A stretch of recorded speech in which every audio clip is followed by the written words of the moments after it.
la propia Guerra Fría, el apoyo estratégico de México y los gobiernos latinoamericanos a la insurgencia en Centroamérica. Gracias, Silvina. Muchas gracias por la invitación y bueno, felicito la iniciativa de Silvina y de Cristina para reunirnos en este evento. Y solamente una cosa, Silvina, el tiempo que...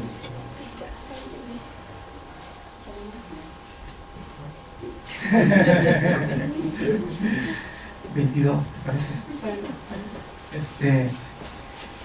Bueno, mi presentación va a tener un sentido mucho más coloquial en el sentido de que cuando se nos hizo esta invitación, recuerdo haber platicado con Cristina la idea que animaba este evento, que era discutir, poner en la mesa como una especie de balance, por lo menos en lo que se refiere a esta parte, esta mesa histórica, de los temas que se habían estudiado acerca del conflicto centroamericano en tiempos del conflicto precisamente, temas que no se habían visto, ¿verdad? Y temas que hoy estuvieran surgiendo como nuevos temas de interés al respecto. Yo me voy a centrar en uno de esos temas, que es, bueno, son dos, que me parece que es un aspecto central del conflicto centroamericano de los años 80, que en aquel momento no tuvo la atención, no tuvo la mención explícita en los estudios académicos, y incluso en las discusiones a nivel periodístico o a nivel de los medios, digamos, o en las discusiones políticas, tuvo un enfoque solamente parcial y muy sesgado. Me refiero a cómo se inscribieron los conflictos centroamericanos o el conflicto regional en la Guerra Fría. Como todos ustedes saben, uno de los temas de la administración Reagan, sobre todo, sus percepciones del conflicto centroamericano, fue insistir en que se trataba de básicamente el conflicto era debido a una agresión del comunismo internacional, la Unión Soviética, Cuba, etc. Y por el otro lado, un gran esfuerzo de las fuerzas políticas, movimiento social, incluso análisis académicos, para demostrar que no, que los conflictos tenían fundamentalmente orígenes internos y que obedecían a causas intrínsecas de los países, fundamentalmente asimetrías sociales y a falta de democracia.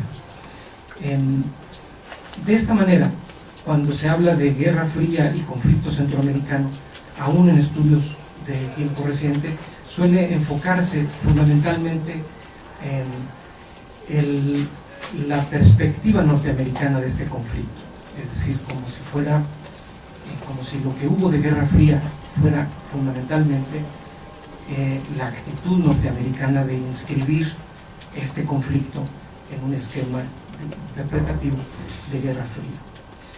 Y se deja de lado, no se observa, no se documenta, no hay un esfuerzo por escudriñar en aquello que sí pudo haber tenido ese carácter. Entonces este es un primer punto. Creo que eso que no se vio en aquella época sería muy interesante verlo hoy, porque un conocimiento completo de estos conflictos no puede omitir un aspecto tan importante. Desde luego no se trata de retomar las tesis de Ronald Reagan a estas alturas, pero tampoco se trata de repetir de manera anacrónica lo que se dijo en aquella época. Y me pregunto por qué en aquellos tiempos no se hizo este énfasis en el tema Guerra Fría. Desde luego los actores políticos sabían que había una articulación de los conflictos centroamericanos con la Guerra Fría, y los académicos yo supongo que también lo sabían, o si no si lo sabían y no lo mencionaron de manera tan destacada, eso porque no consideraban que fuera un factor fundamental, o porque había una perspectiva política en sus propios trabajos en los que era importante omitir, por motivos políticos precisamente, esta posibilidad. Este es mi punto de partida. Aquí voy a plantear, por cuestiones de tiempo, solamente algunas ideas que tengo al respecto y que hemos estado explorando junto con, bueno, en el seminario que trabajamos en el posgrado de estudio latinoamericano con Mónica Toussaint, y a partir del trabajo también de varios estudiantes que han indagado en este tema.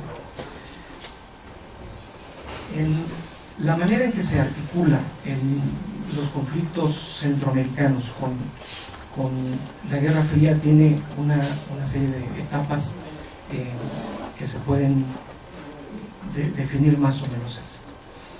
En primera instancia, hay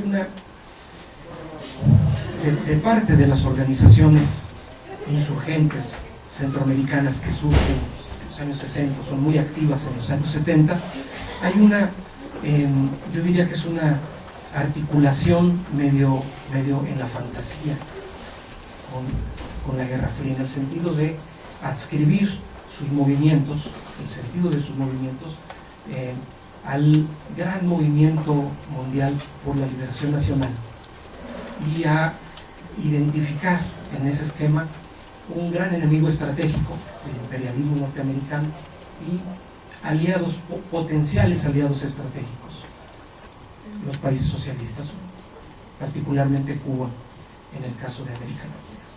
Aunque estos vínculos hayan tenido, desde luego había vínculos con Cuba, pero con un nivel en los años 60-70 que no rebasó ciertos límites, existía esta noción fundamentalmente. Ahora bien, cuando estalla la crisis revolucionaria en Nicaragua, vamos a tener un escenario que no es un escenario de Guerra Fría en términos estrictos. Vamos a tener el involucramiento de distintos gobiernos involucrados activamente en el conflicto, buscando el derrocamiento de Somoza de manera vehemente y contribuyendo de manera política, económica y militar con el Frente Sandinista. Pero lo interesante de este momento es que estos gobiernos que están activos en esa coyuntura no están actuando en una lógica de la Guerra Fría propiamente. Es decir, tenemos el involucramiento directo muy activo de Panamá de Torrijos, de Venezuela, con Carlos Andrés Pérez, presidente socialdemócrata, de Costa Rica, un gobierno social cristiano, Costa Rica con el presidente Carazo, finalmente de México, con López Portillo. De los gobiernos que apoyaron la causa sandinista de manera muy activa, de una manera que es sabida, pero repito, se le ha puesto poca atención en términos de los estudios académicos. El único que podría decirse que tiene una connotación de Guerra Fría es el gobierno cubano, que se involucra de manera muy fuerte en la causa sandinista, desde luego que envía material bélico a través de Panamá, desde luego que envía, eso está todavía por documentarse más ampliamente, pero se puede decir que envía tropas de combate, fundamentalmente son chilenos que están activos en el ejército cubano y que van, no se tiene un dato preciso, pero se habla de más de 100 oficiales cubanos de origen chileno que combaten en Nicaragua. Hay asesores, hay pertrechos, etc. Esto es un dato conocido de todos los que anduvieron por ahí, y es muy fácil recopilar ese tipo de testimonios. Ahora bien, aquí hasta este momento estamos hablando de una lógica de conflicto regional, que por cierto no hemos caracterizado cabalmente, ¿no? En eso hemos estado trabajando con Mónica, de decir, bueno, a ver, ¿cuál es la motivación las características de este involucramiento. Obviamente estos gobiernos de Venezuela, Panamá, Costa Rica no están luchando contra el imperialismo norteamericano para construir el socialismo o para favorecer a uno de los bloques enfrentados en la Guerra Fría. Posteriormente al triunfo de la revolución nicaragüense, el escenario cambia de manera drástica, fundamentalmente con la llegada de Ronald Reagan a la presidencia de Estados Unidos. El conflicto efectivamente adquiere un carácter marcadamente en este tenor de la confrontación este-oeste. Del lado norteamericano esto se ha estudiado mucho, ¿verdad?, de cómo los Estados Unidos gestaron toda una serie de políticas y sostuvieron la guerra en Centroamérica de manera económica, asesores militares, cobertura política. Falta entre los temas precisamente a indagar en esto que comentábamos con Cristina, ¿no?, cuando estaba planteando este tema, este evento. Falta estudiar con precisión el respaldo que recibió la revolución centroamericana del otro bloque, un respaldo cuantioso en términos militares. Esto es conocido y un poco cuantificado, aquí podemos preguntar a Guillermo, en términos del apoyo que recibió Nicaragua, en términos de armamento, de asesoría, de participación de tropas, incluso de Cuba, asesores soviéticos, de otras partes del bloque socialista en la guerra propiamente. Y desde luego la parte que corresponde al apertrechamiento de la guerrilla salvadoreña, es decir, así como se suele aseverar desde cierto punto de vista, bueno, el gobierno salvadoreño únicamente pudo sostenerse y no fue derrotado por la revolución gracias al masivo apoyo norteamericano.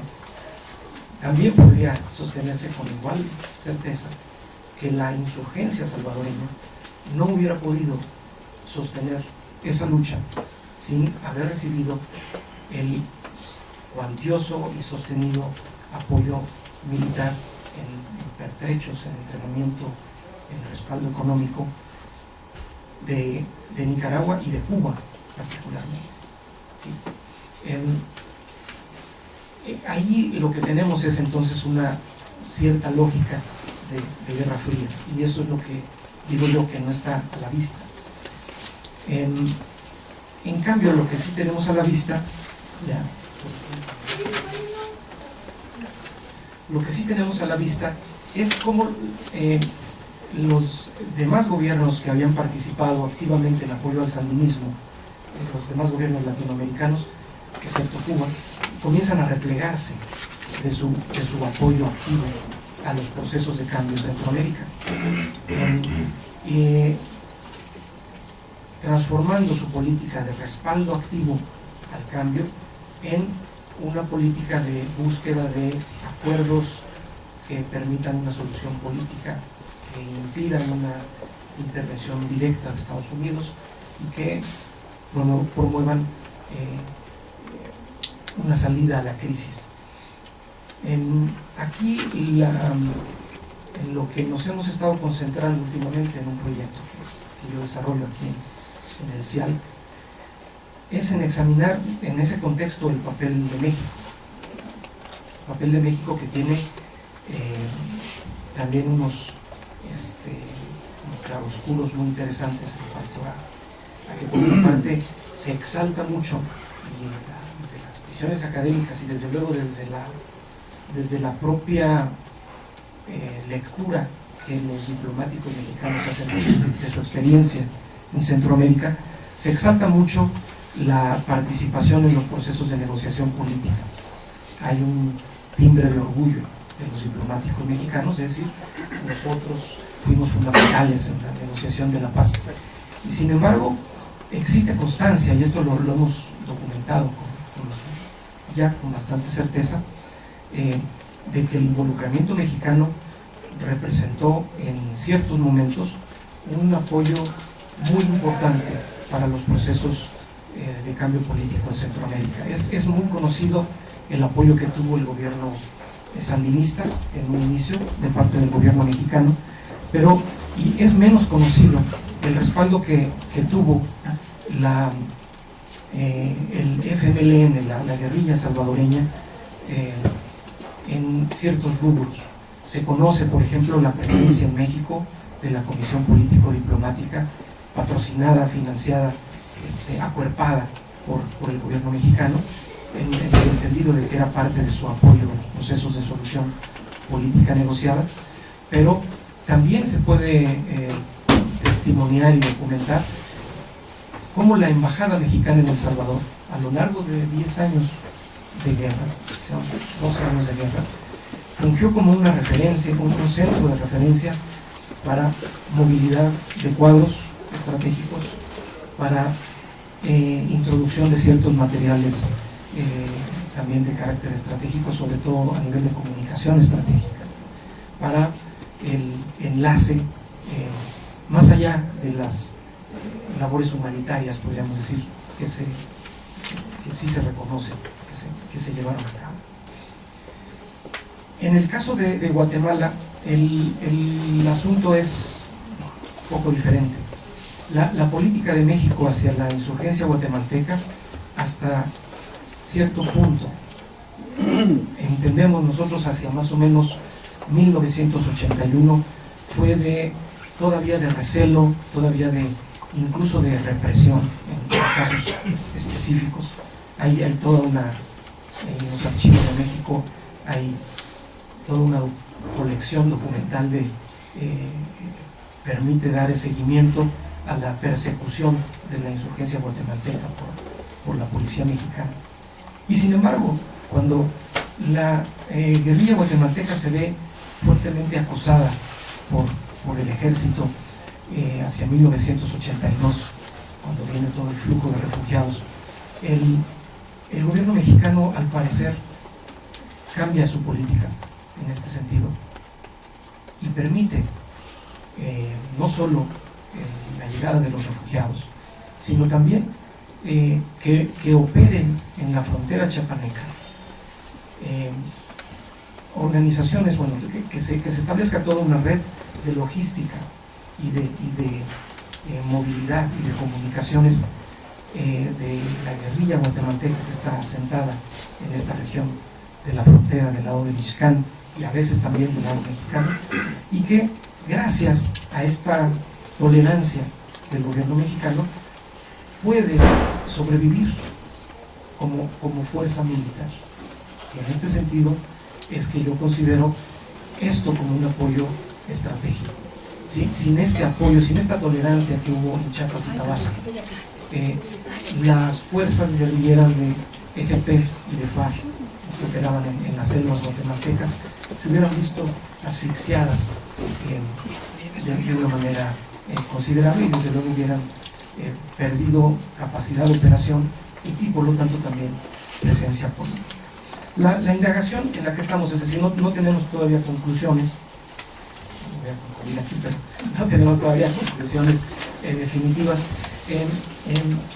apuntan a un escenario complejo donde se articulan efectivamente tensiones características de Guerra Fría en el entendido de confrontación este-oeste, llamémoslo así, y motivaciones que derivan de esa confrontación, junto con otro tipo de intereses de actores regionales que tienen motivaciones distintas, como esto que menciono. ¿Por qué el gobierno mexicano optó por proteger de cierta manera a la guerrilla guatemalteca en ese momento crítico? No hemos podido responder a esta pregunta. Desde luego no fue repito, no fue una lógica de Guerra Fría, ¿no? Aquí hay intereses regionales o locales muy específicos. En el caso de Cuba también valdría la pena preguntar qué tanto de la actuación cubana en Centroamérica obedecía a esa lógica de Guerra Fría, en el entendido de confrontación Estados Unidos-Unión Soviética, y en qué medida se trató también de una lógica autónoma de intereses específicos de Cuba y de decisiones propiamente asumidas en Cuba a este respecto. Bueno, yo lo dejo aquí simplemente como un planteamiento a discusión en el espíritu que Cristina nos ayudó a hacer este balance. Muchas gracias.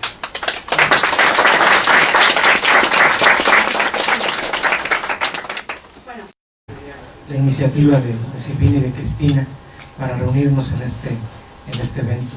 Y solamente una cosa, un poco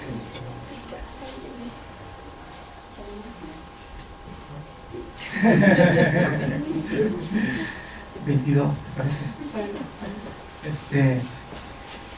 Bueno, mi presentación va a tener un sentido mucho más coloquial en el sentido de que cuando se nos hizo esta invitación, recuerdo haber platicado con Cristina una idea que animaba este evento, que era discutir, poner en la mesa como una especie de balance, por lo menos en lo que se refiere a esta parte, esta mesa histórica, de los temas que se habían estudiado acerca del conflicto centroamericano en tiempos del conflicto precisamente, temas que no se habían visto, ¿verdad? Y temas que hoy estuvieran surgiendo como nuevos temas de interés al respecto. Yo me voy a centrar en uno de esos temas, que son dos, que me parece que es un aspecto central del conflicto centroamericano de los años 80, que en aquel momento no tuvo la atención, no tuvo la mención explícita en los estudios académicos, y incluso en las discusiones a nivel periodístico o a nivel de los medios, digamos, o en las discusiones políticas, tuvo un enfoque solamente parcial y muy sesgado. Me refiero a cómo se inscribieron los conflictos centroamericanos o el conflicto regional en la Guerra Fría. Como todos ustedes saben, uno de los temas de la administración Reagan, sobre todo, sus percepciones del conflicto centroamericano, fue insistir en que se trataba de básicamente el conflicto era debido a una agresión del comunismo internacional.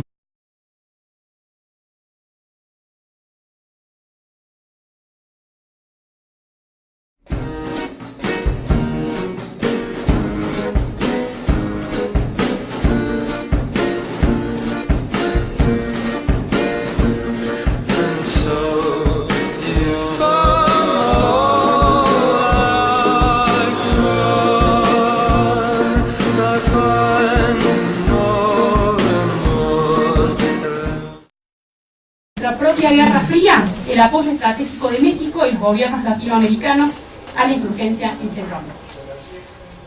Gracias, Silvina. Muchas gracias por la invitación y bueno, felicito a la Unión Soviética, Cuba, etc.